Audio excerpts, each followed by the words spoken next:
Here I have DOOGEE S61 Pro, and today I'm going to show you how to take screenshot on this device.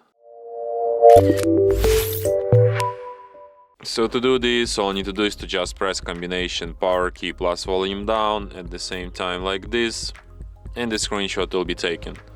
So let me show you once again, power key, volume down, and let's get it. So one last time, volume down key, power key, and we got these screenshots. You can find screenshots in photos, these Google Photos, in the special screenshots section, and here they are. From here you can share, edit, search with lens, delete your screenshots, and perform other actions from this list. And that's it. Thanks for watching.